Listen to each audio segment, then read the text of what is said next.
Well, hello everybody, and a very warm welcome to our webinar this morning. And thank you so much to everybody for joining us. If I can just click onto the next PowerPoint.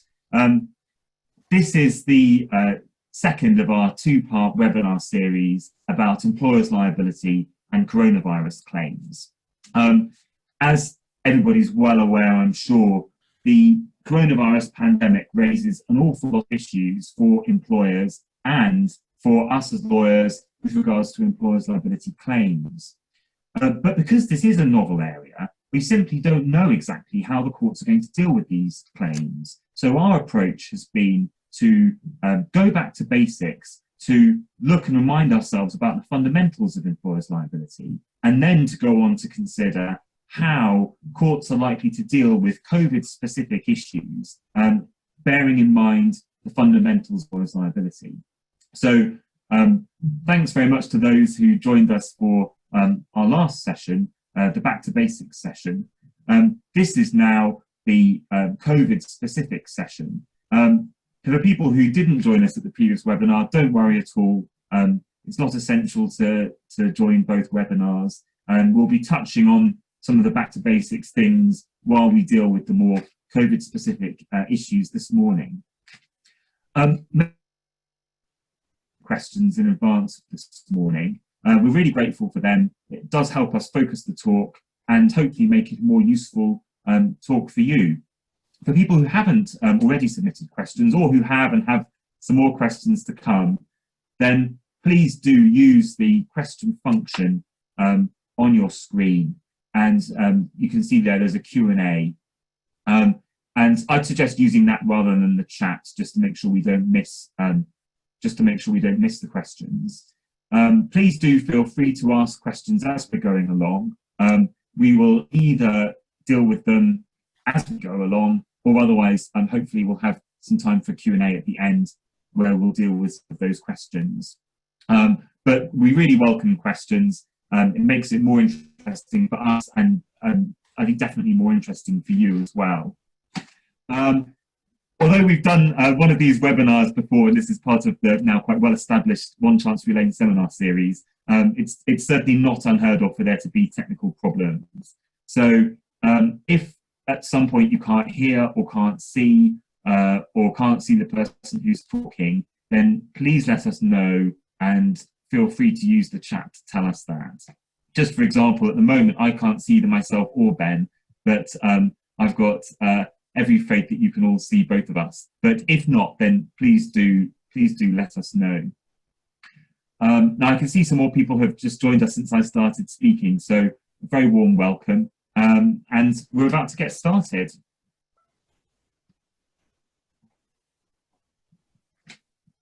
Ben, over to you if you're there. Thank you, and I hope you can all see me. First of all, good morning to you all, and thank you very much for joining us, whether it's for the first of this series or whether you were here, metaphorically speaking, 3 weeks ago. What we're going to do today, as Andrew says, is really go back over some of the basic principles that we talked about last time out, and look at how they might assist in really analysing the way forward in terms of both avoiding claims of this sort and looking at how claims might be dealt with by the courts if they do get that far. The first webinar is of course available on our Chambers YouTube channel for those who want to go back and look at that.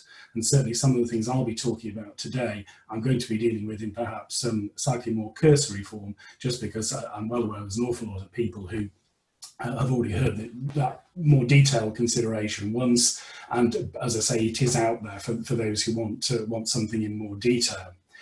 So the slide we've got in front of us at the moment really just sets out the questions really that we looked at last time out, and which we're going to be working through in turn in the COVID-19 context.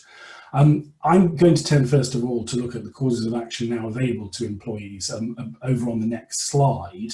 And if we could just have that one up.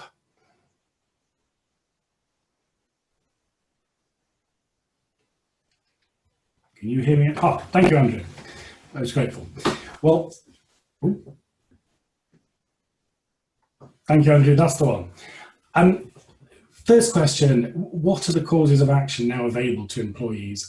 As I said, I'm going to deal with this in shorter order than I did last time out, but I am going to revisit it, not only because it's been, I think, quite sensibly the subject of several questions in the context of this second webinar, but also because it serves, I hope, to set the comments I'm going to make in context. I'm going to start by really weeding out the irrelevant here. Occupiers Liability Act. I only mention it because one does often see it pleaded in employers' liability claims, and there's no reason, I suspect, why that won't continue to be the case.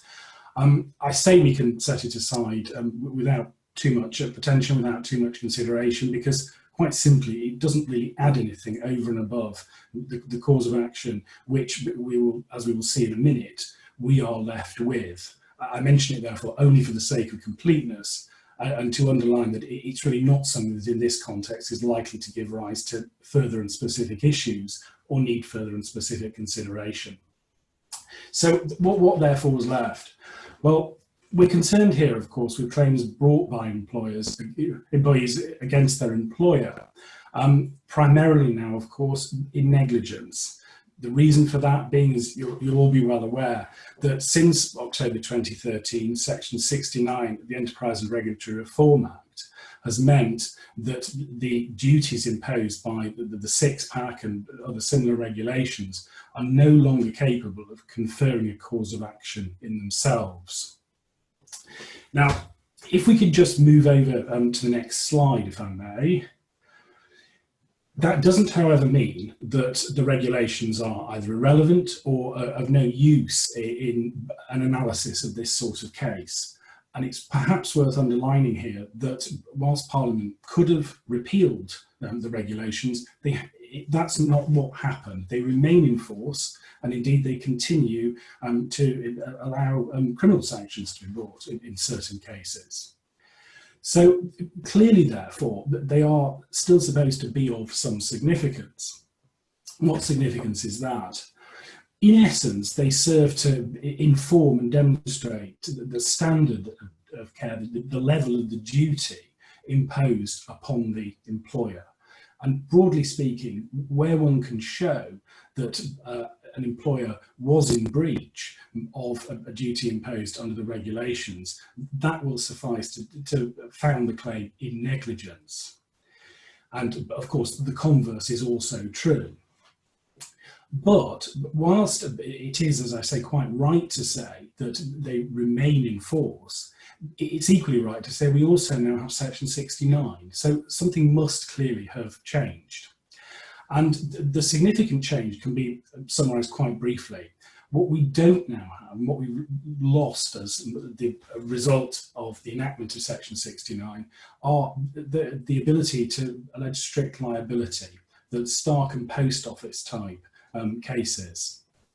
And the net effect of all that is we're concerned here with claims in negligence where the claimant, if they're going to succeed, is going to have to be able to prove fault on the part of the employer.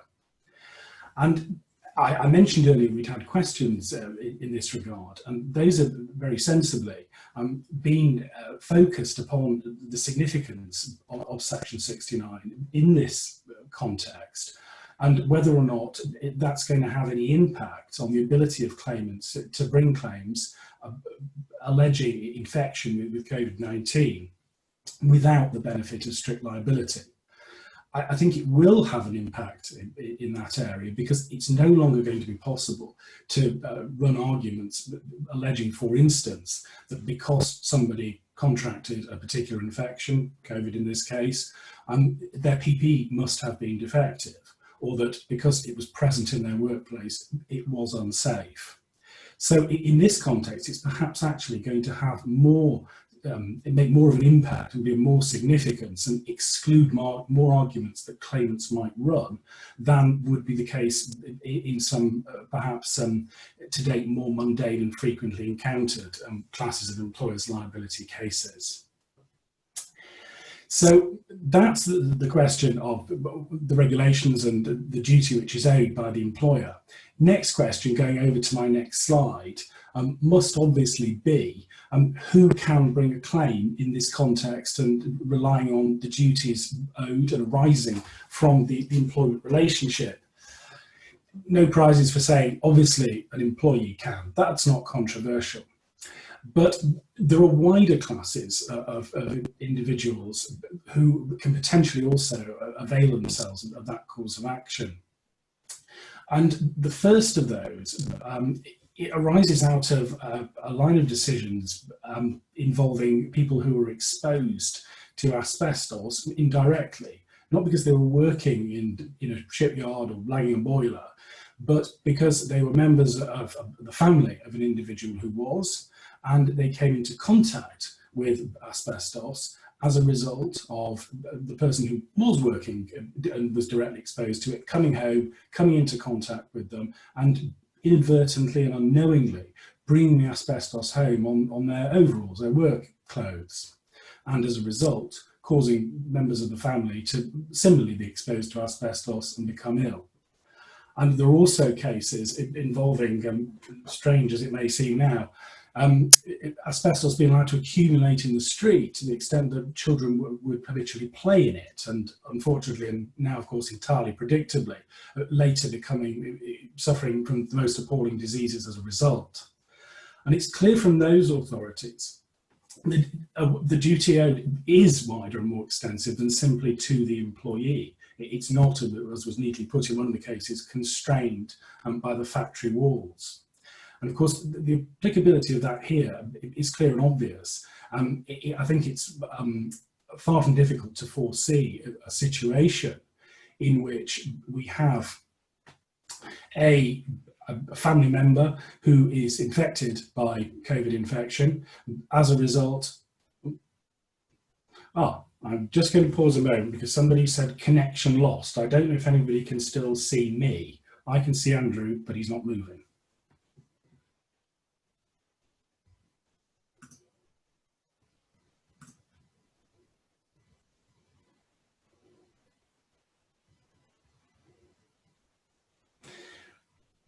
Right, I'm told that people, just looking at the messages coming through, people still seem to be able to see me, and thank you to everybody who's indicated that. But I don't think Andrew is now online.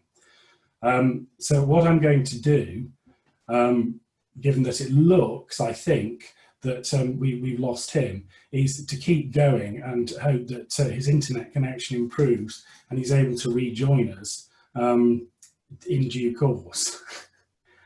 So I'm just going to bring up, for my own benefit, my slides and see if I can carry on. I hope this makes sense in the absence of you being able to see what I'm talking about. But I understand that the slides will be emailed out anyway, so hopefully if anything does come up, please do get in touch subsequently and let us know. Okay. Yes, sorry, I'm pausing. Sarah is absolutely right to say that it is somewhat bizarre that we can connect with the Isle of Wight, but not Islington.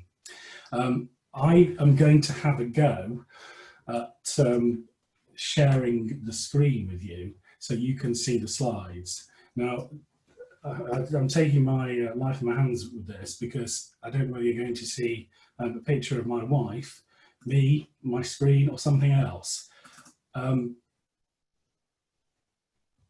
Is that any better? Can anybody see the slides? I'm back. Hello. And Andrew's back. Well, that's typical. You've disappeared. Just as I might have managed to sort it, you reappear. Oh dear, I'm sorry about that. Well, are you sharing your screen at the moment, or do you want me to share mine? I'm going to unshare mine simply because that leaves you in control as was sensibly intended. Okay, let me see if this works. So, okay, hang on a second. I'm just going to unshare my screen because I have to just log my in. So, Ben, perhaps if you continue sharing yours. Right. because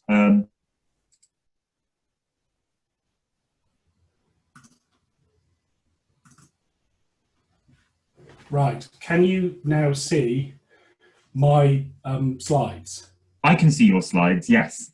Can Right. someone from the audience say whether they can see Ben's? Yes, I've got lots of yeses through. Brilliant. You. Sorry about that, everybody. We had this problem last week. The internet's obviously much better in the Isle of Wight where Ben is than in London where I am. Anyway, so we've got to the central tenets, I think. And we haven't quite got that far. Sorry? We haven't quite got that far. Oh, right, okay. Right. Can everybody now see the slide which begins, who can potentially bring a claim against an employee? Yes. We've had a yes there from lots of people. Brilliant, thank you. I will carry on talking now. Where was I? I was talking about secondary exposure. So it's clear that the duty can be owed to either members of a family or potentially a wider group within the community as well. And there's an obvious parallel here where an individual becomes infected with COVID whilst at work, goes home and then gives it to everybody else. And I anticipate we will see attempts to run claims on that basis. Next group of individuals who might perhaps be able to bring a claim in circumstances where we wouldn't on first view expect it to be the case. Potentially employees of independent contractors. And in the healthcare and social care context, that this is of course a situation frequently encountered. And again, I'm going to deal with this briefly just because of the time we've taken, the technical problems we've had, and the fact that I talked about it in some length last time out. But what we need to be looking for here, if we're to direct the claim not against the employer per se, but against somebody to whom the employee has in effect been lent, is control, and specifically control over the thing about which we are complaining. So if there are deficiencies, for instance, alleged in terms of the PPE and the system of work which is being used, and we're concerned with a care worker or agency nurse who has been placed in a working environment which is under the practical control of another person, it's perfectly reasonable and appropriate to think that we might be able to direct the claim not just against the employer of that person, but against the person who in practice has that control. Now, I'm going to deal here, though it's not on the slide, with one of the questions that we've been asked, which is whether an employer might potentially be liable to third parties, members of the public, in respect of people who are exposed to infection, to coronavirus infection, as a result of coming into contact with one of their employees. Technically, I think it's probably a public liability question more than an employer's liability one, but it's a more than sensible and clearly germane one, and I think we can deal with it quite simply here. The answer is potentially yes, absolutely. If an employer causes or even permits, I think, somebody who there's reason to suspect is either infected with coronavirus or is in a condition in which they should not be going out and having contact with other people, and yet causes them so to do, and it infects those third parties, then yes, I don't see any reason in principle why the duty shouldn't be found to exist. So that's everything I'm going to say there. Moving over to the next slide. Andrew, are you there? I'm there. Thanks so much, Ben. And once again, apologies to everybody for that technical hitch, which I think was entirely down to something way beyond my understanding taking place in my house or near me. Anyway, up on the screen there, we've got a reminder of the 4 central tenets of the employer's duty, which we discussed in some detail last time. And it seems to me that in the context of COVID claims, safe staff really means the extent to which other staff actually follow the employer's system for keeping everybody safe in the workplace and the system of work. So that's going to be the focus with safe staff, whether everybody knows what they should be doing, whether they're doing it or not. And if they're not doing it, then there's going to be questions of vicarious liability. The work equipment and place of place of work and system of work all really raise the same issues, I think. Work equipment raises the question of PPE, which I'm going to consider separately. If we can go forward one slide, please. Thank you. So as Ben said at the beginning while I was still on the line, what we're talking about here is a negligence standard of reasonable care. It's not strict liability anymore. And what this means in practice is we've had an awful lot of guidance being published by the government, by the HSE. And it seems to me that employers' compliance with that guidance is going to be absolutely critical when looking at the question of breach of duty. Because if there is guidance out there that an employer has failed to follow, it seems to me it's going to be very difficult for an employer to defend a COVID claim because a judge is very readily going to find, I would have thought, that there's been a failure to take reasonable care. But this certainly works in both directions because there isn't strict liability. The mere fact that an employee does become ill with coronavirus because of the workplace doesn't mean of itself that the employer is going to be liable. So if an employer has followed all of the guidance to the letter, then the employer is likely to have a good defence, it seems to me. So this moves me on, if we could go to the next slide, to how you actually go about managing this risk.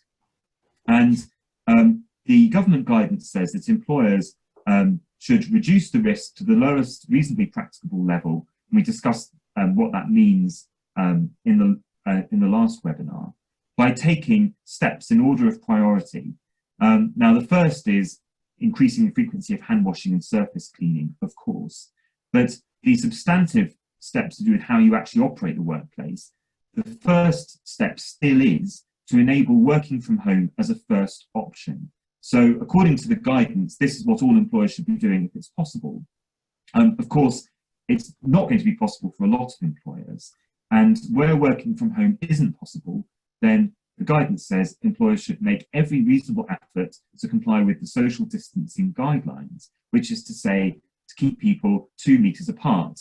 And of course, we've had a lot of press today about whether that's going to reduce to 1 meter. It looks like it probably will reduce to 1 meter at some point, but that's not the guidance at the moment, which is very much 2 meters. Well, it's not possible to do that in all settings and with all activities in the workplace. Where it's not possible, the guidance says an employer should consider whether this particular activity needs to continue at all, because maybe it doesn't. And if this isn't an essential activity and you can get away with not doing it, then that's what you do. You don't do an activity that you can't do in a socially distanced way. But where it is essential to do that activity, then the guidance sets out mitigating actions, and the guidance says all mitigating actions possible should be taken to reduce the risk of transmission between staff. And there's a lot of guidance about what they might be. Increasing frequency of hand washing and surface cleaning, as we've said, keeping the non-socially distanced activity time as short as possible, using screens or barriers, using back-to-back or side-to-side working rather than having people face-to-face, and then also having bubbles in the workplace so that you only meet a small and fixed number of people in a non-socially distanced way to reduce the number of people who are potentially going to have transmission to. It does say no one is obliged to work in an unsafe work environment, and if you can't do an activity in a safe way, then essentially you need to assess whether it needs to be happening at all. Now, I keep saying the word assessment, and this takes me on to the next slide, because every employer has to do a COVID-19 risk assessment, and this is going to be absolutely crucial in managing the risk, because how can you see where the risks are, how to deal with them, unless you do a risk assessment? And so when doing this risk assessment, the employer needs to consider, are there vulnerable people in the workplace? And we've got a long list of who they are. If so, they may need special actions taken for them, which aren't taken for other people. it's really all about maintaining social distancing, but this is in all aspects of the workplace. So it includes arriving and leaving work. Should you be staggering times that people arrive so you don't have a crush? You need to be considering hand washing facilities, sanitizer at entrances, alternatives to touch-based keypads to get into buildings. And then one which I'm sure will be very, lots of will be very pleased to hear, which is that hot desking is going to be extremely difficult in a socially distanced environment. And where there is hot desking, then there has to be careful cleaning between occupants to make sure that somebody's not having essentially a contaminated workstation. Then I've mentioned already putting distance between workstations, and if you can't do that, screens, reducing the number of meetings. Now, we've had a question about, can we make the slides bigger? Actually, the little picture that's on that slide, I think is going to be illegible to everybody, no matter what size we make it, because it's a copy of a copy. But what that is there is, this is a notice which is in the guidance. So employers who are all required to do risk assessments are supposed to print off this notice to say they've done it. And this feeds into one of the key things of the risk assessment, which is to share the results of it with staff, because staff are dynamic. Staff need to know that the risk assessment has happened and know what it says. And part of this is putting up the notice to tell everybody that the employer has done this. Now, I think we've had a couple of questions about workstations in particular contexts. And I now can't find the question, but I think somebody asked about workstations in a hospital. There's particular guidance about particular clinical settings, so I'd be quite reluctant to talk in detail about what hospitals should or shouldn't be doing. But in general terms, it's a case of, if you can, arranging workstations to keep this distance. And if they can't be, can you turn them so that people aren't face-to-face? Could they be back-to-back or even side-to-side, which is better? But for the particular setting of a hospital, there's a lot of very detailed guidance, which is a bit beyond the scope of this more general talk, I think. Now, we've had a few more questions, and somebody's asked how I see the courts dealing with a gap between employers trying to follow the guidance but attempts being hampered by issues outside their control, such as lack of PPE. Now, this sounds like it's mainly a question directed at the clinical setting, and of course, there have been a lot of issues about PPE in clinical settings, which we're going to come on to in a moment. But that does take me on to the issue of PPE in the more general workplace. And Ben, if you could just fast forward the slides.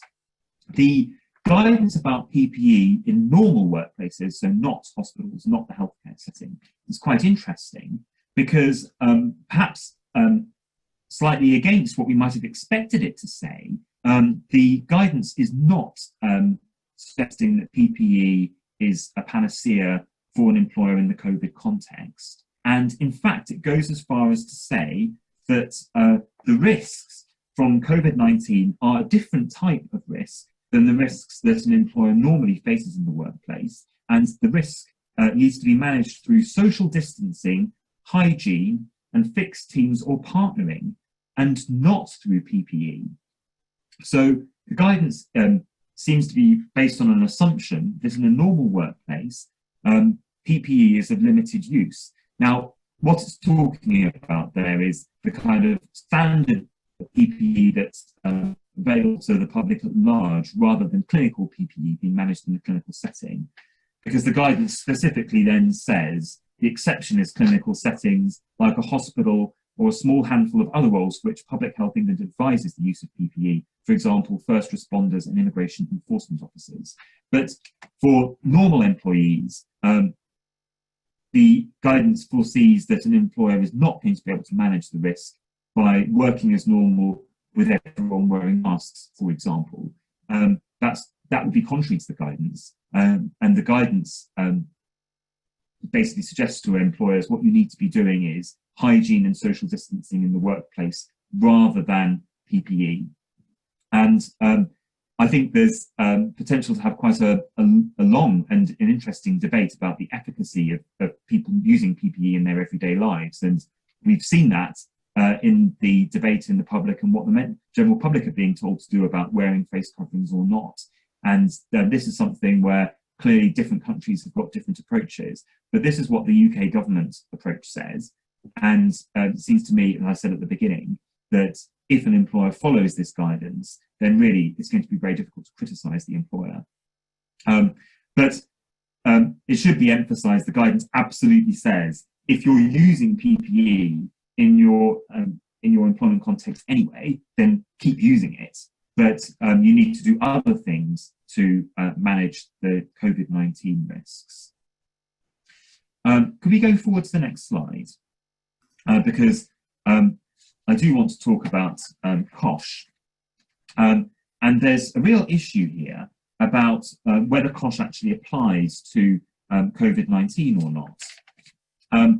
The definition of what is substance hazardous to health in COSH is extremely wide.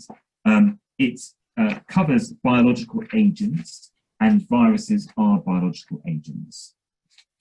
It also has a catch-all in the definition at the end for substances which, because of their chemical or toxicological properties and the way it is used or present in the workplace, create a risk to health. So looking at the definition in the COSH regulations, it does look as if coronavirus would fall within that. But of course, this seems very different to what these regulations are supposed to be about, because for virtually all employers, it's not a workplace pathogen. You're not working with coronavirus. Coronavirus isn't an occupational disease. Some people are, say, doing coronavirus tests, and that would be different, or doing research into coronavirus, that would be different. But for almost all employers, coronavirus is not really different in principle from any other communicable illnesses that spread in the community and therefore could also spread in the workplace, such as seasonal flu, which is also a potentially fatal condition. So the whole regime of the COSH regulations doesn't fit very well with a community spread disease. And I think we get a lot of help here from the approved code of practice.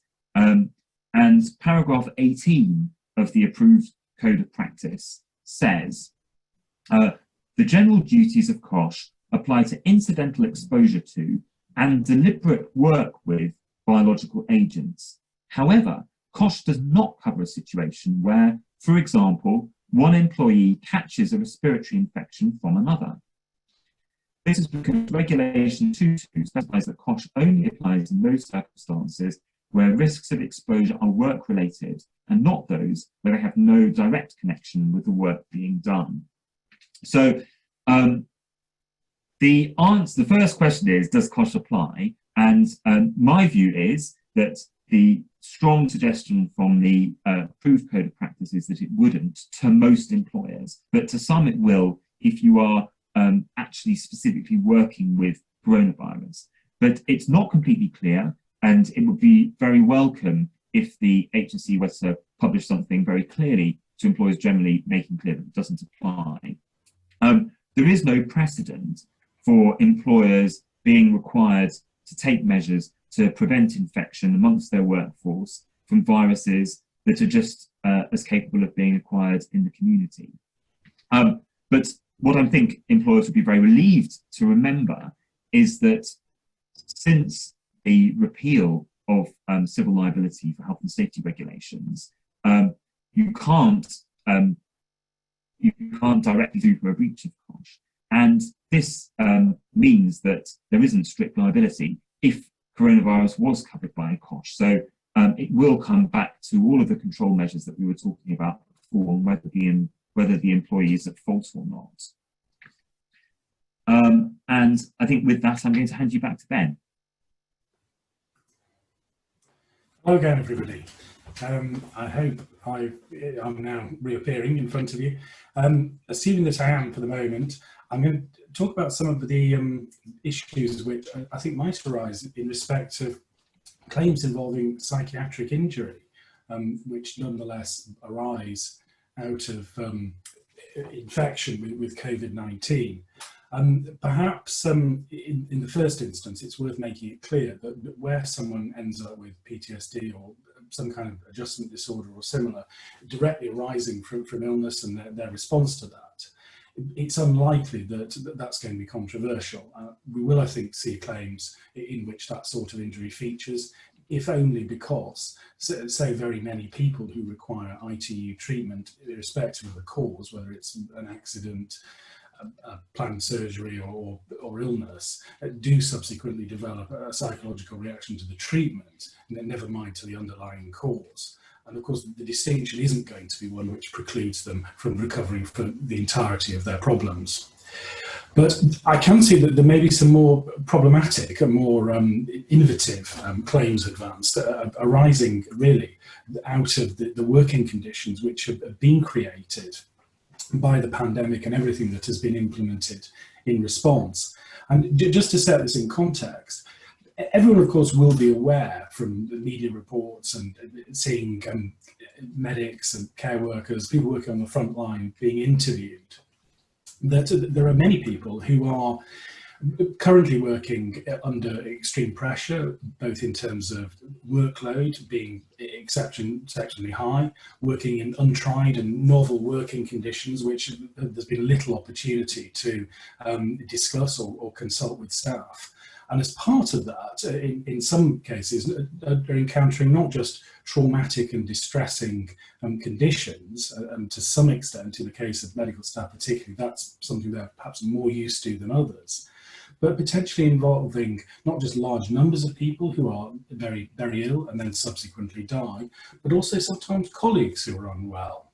And overlying all of that is the perceived or indeed real risk of suffering personal injury themselves through infection.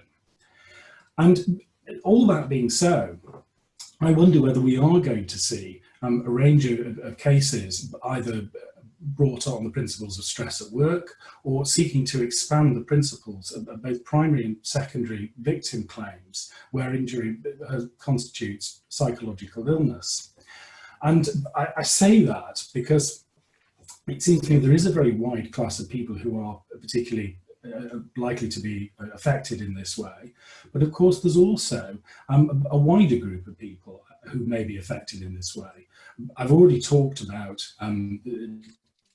claims being brought on at the secondary basis, where employers owe wider duties than simply to their employees. And I wonder whether we're going to see claims advanced from those who are, as it were, one step removed from direct exposure, but are either concerned about their own indirect exposure or who are concerned about actual or perceived illness on the part of those with whom they have close ties of affection. I'm not, of course, going to go into all the rules, if I can call them that, applicable to stress at work claims or secondary victim claims, simply because they're complicated in themselves and frankly merit a webinar in themselves, which is probably an appropriate point to pause and point out that next week's webinar with Ed Bishop QC and Laura Johnson will in fact be looking at secondary victim claims and the problems which arise from that. So I'm not going to go into that level of detail here, but I do flag them up as potential issues which we may be seeing across our desks in the next year or two. I think, however, it's fair to say that although I've talked about what is clearly a significant class of individuals, potentially very significant, it's probably right to have regard to the fact that the senior courts have always approached all claims of the sorts I've mentioned with a view to restricting their scope and imposing very, very significant and restrictive limitations, particularly in the case of causation and remoteness. And I think it's sensibly one can only anticipate that that approach is going to be continued, not only because one of the principal defendants which might be involved is, of course, public body, the NHS, and it seems unlikely there's going to be a great deal of judicial will to see it exposed to potentially a very wide class of further and novel claims. So, but whilst there may be some interesting claims arising out of it, I don't think, notwithstanding the number of individuals involved, that the number of cases of this sort, certainly which succeed, are going to be huge. But talking about restrictions in terms of causation does, of course, bring me on to the next thing I'm going to talk about, which is causation. I made the point at the outset, and did in the last seminar, that one shouldn't ignore the need to prove causation in employer's liability, because it's not always as simple as simply saying, well, somebody caught their hand in a press and it got squashed. There are categories of case which are more problematic, and stress at work cases and the mesothelioma, the asbestos exposure cases are classically among those. I think we're probably going to be able to add the COVID cases to the end of that list. And the reason I say that is because as lawyers, and when we're trying to identify the appropriate way in which to analyse these matters, we are, to a great extent, in the hands of those who can provide us with the medical and scientific expertise upon which we can then predicate our position as to the way in which causation should be approached. And the particular issues arising out of this particular virus give us particular issues in this regard.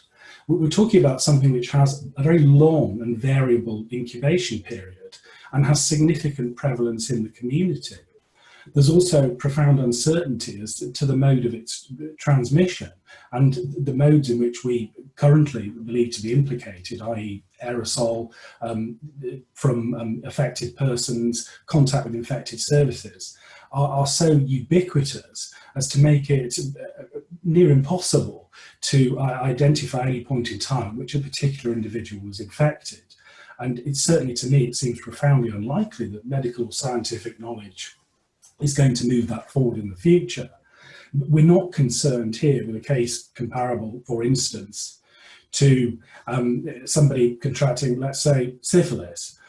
Given the fact that that is exclusively transmitted through sexual contact, one would hope that in the vast majority of cases, upon being told that they were infected, most people would have a pretty good idea of when, who, and what was involved in their having contracted it. But that isn't an appropriate analogy here. The analogy here is with finding in January that you're sniffling and feeling sorry for yourself and you've got a cold. We have no idea where the cold came from in those circumstances. And that, at the moment, is the situation which we're confronted with here in terms of identifying the source of any particular coronavirus infection. Now, the net effect of all that in this context, and the reason I dwell on it to this extent, is because at the moment, I think it's going to be exceptionally difficult for anybody to prove that their infection was acquired at work and was not a community-acquired infection. And I think it's worth perhaps drawing a parallel here, and for those who are also involved with this work, with the travel law cases in which people go on an all-inclusive holiday and allege they caught a salmonella or an E. coli or something like that. Now, in practice, in those cases, where there is really any possibility, I find, that the ill person has eaten elsewhere or dined at a street food stall within the relevant incubation period, it's very difficult to satisfy judges that you can establish causation. And drawing the obvious analogy with those cases here, I think that it's going to be very hard for claimants to prove their cases. And I dwell on that because I think the causation issue, as matters stand, is going to be the reason why we aren't going to see in the near future a wave of these cases. That does, of course, raise the question of, are things going to change going forwards?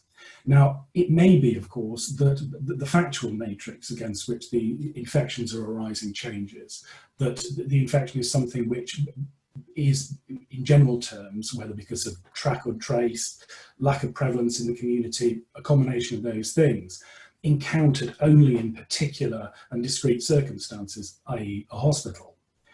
Now, if that's right, individuals who have potentially been exposed in those circumstances may be able to persuade the court that the presumption of infection would be an appropriate one.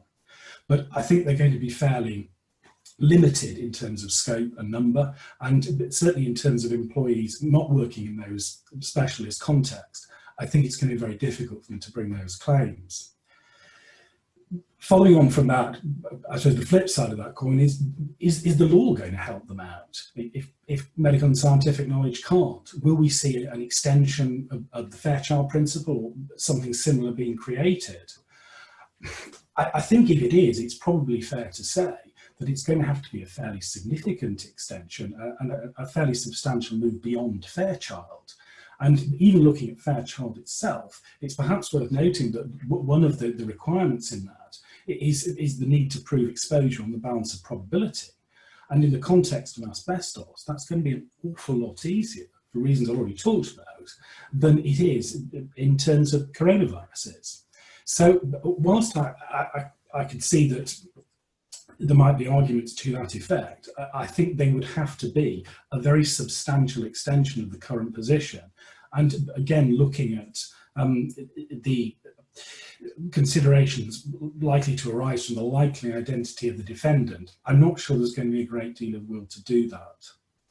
Much the same can be said of claims under the Human Rights Act, which I may deal with very briefly because of the time constraints on us. Again, these are going to end up being directed effectively against the NHS. There's likely to be little appetite, either judicially or wider public sentiment, I would have thought, to do that. And even if I were wrong about that, any such claim is still going to leave a judge wrestling with what are essentially causation issues, coming back to the same sort of problem we've already encountered. So I don't think there's going to be a lot of joy for claimants there. The final point I made is in respect of contributory negligence, which I mentioned not only because it's been raised as to whether or not that might be something live here. Potentially, yes, it could, if individuals, for instance, do not wear the PPE they're supposed to do.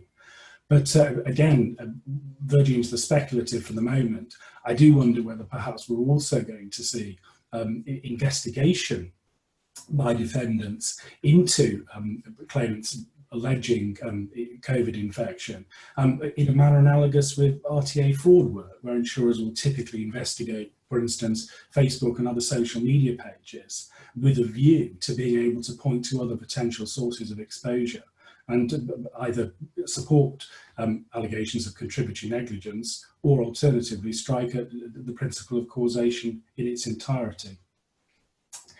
Now, the final thing I'm going to talk about, if I can find my pointer, one or two comments in relation to issues in respect to the quantum of these claims. Firstly, the size of the claim, and again, I think this is going to be effectively a significant control measure on the volume of claims that are encountered. An awful lot of people who are infected with coronavirus end up with no more unpleasant as it is than a week or two on the sofa with the Sky remote and then get better. It's obviously and sadly not the case that that is invariably true, and some of these claims may potentially be of substantial value. They involve either young individuals or relatively high earners. But overall, the number of very serious cases which we're talking is happily relatively small. And there are going to be issues of proportionality which arise in respect of that, particularly if causation is such a technical issue in so many claims. It's perhaps also worth bearing in mind when and if we come to deal with these claims that we need to be apply an appropriate level of scrutiny to what has in fact resulted from the coronavirus infection. As matters stand, and it seems to be accepted by current medical understanding, that the coronavirus can cause a huge spectrum of symptoms, seemingly unrelated, some frankly bizarre. We've had people talking about back pains, eye problems, some more credible than others, people lung problems, muscular aches, really every sort of symptom one might see across the spectrum of work we do in this field. clearly, in some individuals, it's going to be very easy to say this is the state they were in beforehand, and this, for X period of time, is the state they were in. But I think, and again, specifically in the context of more valuable claims, and people who had either comorbidities or pre-existing difficulties, we are going to have to keep a weather eye on the degree to which we are talking about exacerbation, acceleration, or de novo symptoms, or pre-existing conditions. And it may be we see some interesting arguments on the medical evidence as to just how far it can in fact affect the wider systems of the body and the long-term effects it might have. Because of course at the moment there's simply no information to draw on in respect to that point. Final observation I'd make, again by a potentially interesting analogy with the asbestos cases, here the pleural plaques. We've been hearing a lot about asymptomatic carriers and people having COVID-19 and being totally asymptomatic. Will we be able to recover in respect of individuals so affected? Well, the law at the moment, of course, is that we wouldn't be able to, following Rothwell, assuming that I'm not speaking to anyone in Scotland and Northern Ireland, where it's been the subject of legislative reversal. I don't think we're going to see many claims of this sort, simply because where people have been asymptomatic and or got better, are they going to be motivated to bring a claim?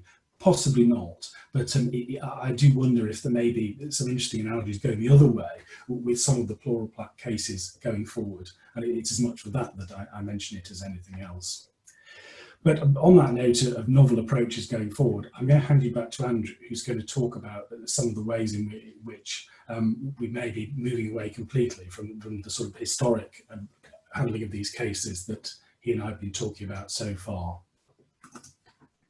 Thanks, Ben. Well, we had some questions in advance of today about the extent to which we think there might be some novel approach or legislative reform to address potentially a large number of claims that might stem from this.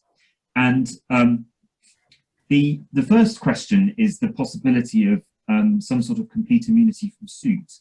So this was initially raised by the Medical Defence Union, and anticipating a lot of clinical negligence claims, the MDU canvassed the possibility of some sort of immunity. The idea being to provide hard-pressed professionals working in an emergency in a novel situation with protection from being sued in respect of decisions made in the heat of a pandemic. You could say that the quite understandable concern about that might be overlooking the need to actually prove negligence in those sorts of cases. Because to my mind, if you have a novel situation where all treatment is necessarily experimental, it's going to be more difficult to show a breach of duty than in a normal case where there's a very large established body of medical opinion about how a certain condition should be treated. This isn't a clinical negligence talk, but I say that because I do anticipate problems in showing negligence in these kind of cases. Clearly, will be cases where there's been some completely inappropriate treatment or something, but I anticipate that those would be very rare. But if the NHS were to be granted some sort of immunity, and in relation to its frontline staff, could there be an argument that this immunity should be wider and potentially extend to procurement and management professionals? And I can see that we've had some questions as we've been going through about difficulties with procurement of PPE in particular in the healthcare sector. Well, it seems to me it's quite a different thing to be even contemplating some sort of immunity for frontline clinicians compared to the more managerial and procurement decisions that are taken more behind the scenes. I'm going to be talking about combat immunity in a moment, and it is significant that the scope of combat immunity has been narrowed, and the courts have said that those claims should be narrowly construed, and claims about procurement, planning and preparation don't fall foul of combat immunity. So I think that's probably quite a useful pointer about how courts would be likely to consider any immunity from suit that might be invented in this situation. But what about extending even wider beyond the NHS into other areas? My view is this is extremely unlikely. If there were to be any sort of immunity from suits, I would anticipate it only being very specifically in the health and social care sectors, and not in the wider, or possibly key workers maybe, but not the wider employment context beyond that. Why do I say that? Well, going back to what I said before, there has to be negligence for there to be a claim. And we're in a situation where the economy is opening very slowly in what's supposed to be a very controlled way, with an awful lot of guidance. And employers are being told in no uncertain terms what they need to do to comply, and that some activities are potentially not going to be able to take place because they can't be done safely. If an employee falls ill or dies as a result of a breach of duty by their employer who's been negligent, failing to follow this, then I imagine that it's going to be very difficult to say why the employer should be relieved from liability in those circumstances. It's an argument about the allocation of risk in our society, really. And at the moment, we place liability for workplace accidents when there's been negligence on the employer, which means the cost of that is covered by insurance, and then people who buy the service or the product concerned pay a little bit that covers the insurance, that covers the liability for claims. And that we've taken a view as a society that's the appropriate way to allocate risk in our society for employment claims. And I see no reason why that should be different for COVID claims that arise as a result of an employer's negligence. Now, I mentioned a moment ago combat immunity, and one interesting possibility that's been canvassed is the potential for combat immunity, the concept of combat immunity to be extended to the NHS in the context of the pandemic. By way of a very quick reminder, the MOD has immunity where a combatant makes a negligent decision in the heat of battle. And in those circumstances, then obviously the MOD doesn't have a duty to maintain a safe place or a system of work. As I've mentioned, this is narrowly construed, but it does remain extant. Now, at first blush, it might seem absurd to be suggesting that there could possibly be an extension of combat immunity to our current situation. But in fact, when you think about it, perhaps there is an analogy here. A lot of the language about the pandemic, dealing with it, has really drawn on the language of war and a battlefield. We've had the New York Governor, Andrew Cuomo, saying that the soldiers in this fight are our healthcare professionals. We've had the UN Secretary General embracing the comparison, describing us as being at war with a virus and needing a wartime plan to fight it. And if this is a civilian war, then why, I say rhetorically, should combat immunity not apply? If it were to apply, then it would be a difficult defence to make out in practice. And as I've said, it would be very narrowly construed. And the long-term planning and procurement decisions, which I think are likely to be at the foundation of quite a lot of these claims, are very unlikely to have the benefit of any immunity. Well, is there a potential middle ground? Well, one's been suggested by Edward Folkes of One Chancery Lane. He brings a very particular perspective because until fairly recently, he served as a Minister of State for Justice. And in a recent newspaper article, he suggested it might be attractive for the government to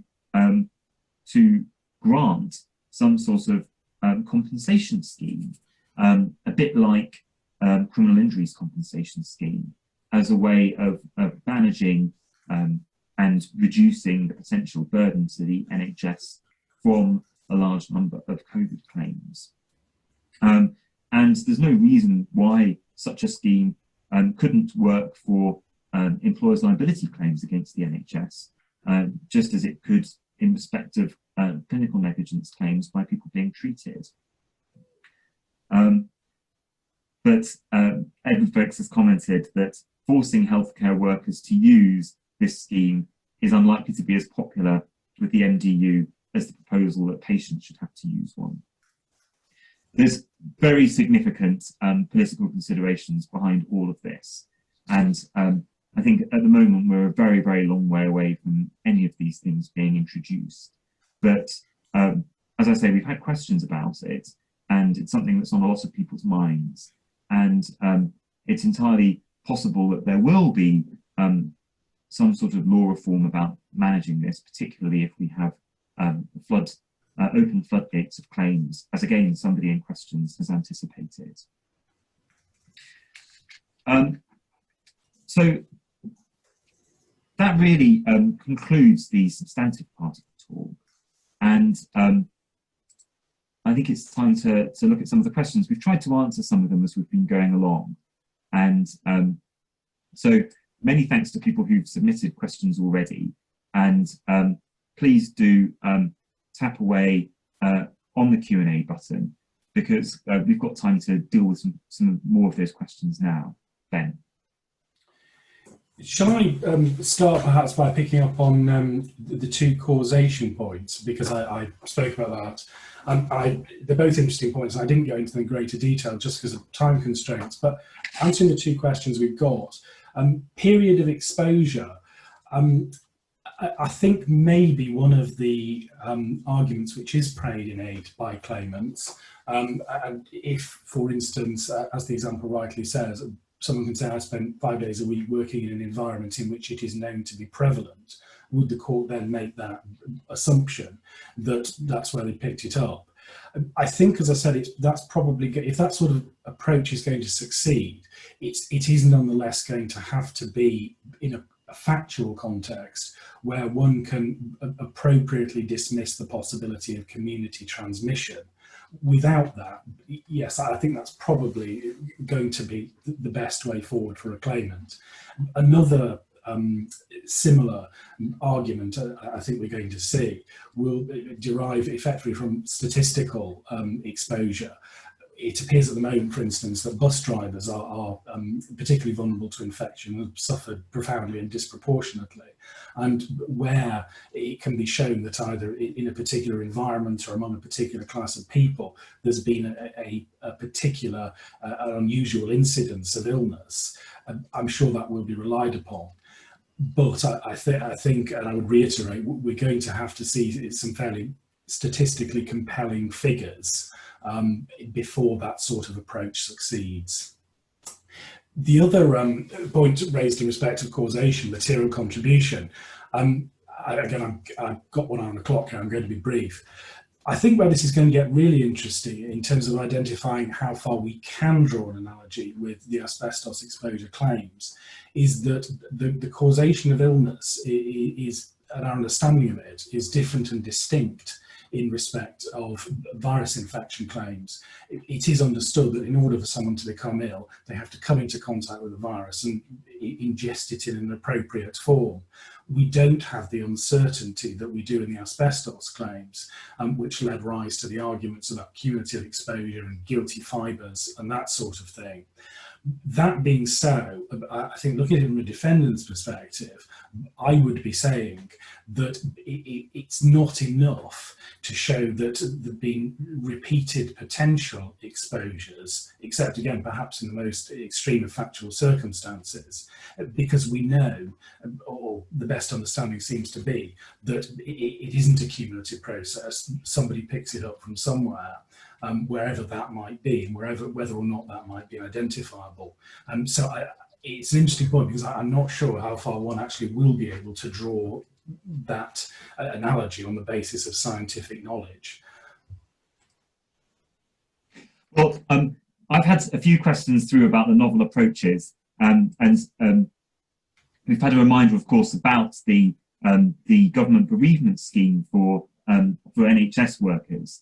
And what what I'd say about that is those payments are completely without prejudice to somebody's right to pursue a legal claim. So the kind of novel approaches that we're talking about wouldn't be as an addition to being able to sue in the normal way. It would be in combination with an immunity from suit, so that you can't sue in the normal way, and instead you bring a claim potentially through a compensation scheme. We've also had a question about the potential to extend any immunity from suit beyond the NHS and care sector and into supermarkets and other key worker sectors. My view about supermarkets is that that's a very controlled environment, and supermarkets have got quite a lot of resources to have to open, and they've all spent quite a lot of time and trouble reorganising their businesses to be able to comply with social distancing guidelines. And although they are a key service and an essential service, I don't think they are in the same category as health and social care. And I think they're in a position to manage risks far better than those other organisations. And I think there's going to be much less public appetite for an immunity of suit to extend to essentially profit-making business. I know many care homes are those, but that is different, I think. So I would be extremely surprised if we had a novel approach if it's extended as far as supermarkets. Well, I'm conscious that we've overrun, and I think a significant part of that is my fault for the technical problems that we had earlier, which I apologise for again. And thank you very much for bearing with me through that. Now, we've had somebody raise a hand, and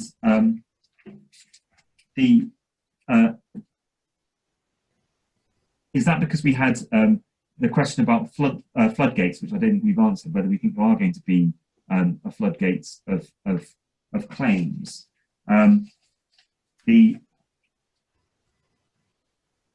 Hopefully we've dealt with some of the questions there about potential new ways of dealing with these. In terms of floodgates, I think that the general EL sector outside of health and social care is unlikely to see a floodgate of claims, and certainly not for some time. I think with regard to the health and social care sector, it may be different. And do you have any thoughts on that? I think I'd probably go further actually and say that I entirely agree with you in terms of perhaps more generic workplaces. Then they're unlikely to see a wave of claims, and as I commented earlier, I think unless things change very radically, causation and quantum are going to be the two wet blankets which dampen down those fires. In terms of more specific clinical contexts, again, I'm reasonably optimistic that we won't see a vast volume of claims. The exigencies which were faced in respect to things like PPE are, to a greater extent, it seems, coming under control. There's becoming a greater understanding of what the control measures which need to be implemented. And there's also, I'm sure, going to be a considerable political and judicial reluctance to open the floodgates on those claims. So for all those reasons, I don't think we'll be seeing as many claims arising in the employer's liability context as at one stage we feared might be the case.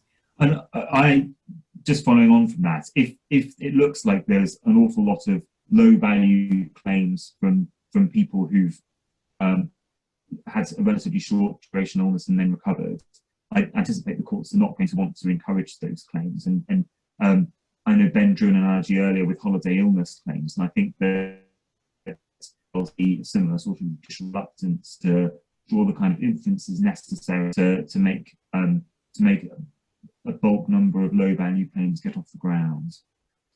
Well, thank you all so much for joining us. We will be circulating the slides after the session, and apologies if some people found some of them difficult to read. But thank you very much for joining us, and hope you all have a very good afternoon. And thank you from me as well. And thank you. Goodbye. Bye-bye.